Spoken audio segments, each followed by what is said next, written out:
In a previous video, I showed how John's student shared his e-portfolio with his friend Damon and showed some of the different options for sharing in full sharing mode and then in private restricted mode between people who are already connected in the Cognitopia platform.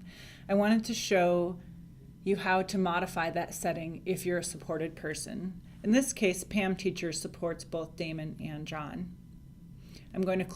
I'm in the Support Hub, which is in the dashboard menu, and I'm going to click on John.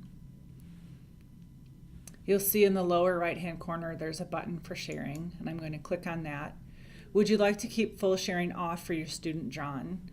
If I select this toggle, I see full sharing enabled and click Done. And so now John has the option to share his MyLife portfolio and post within his MyLife page with the option of email, texting, copying the link.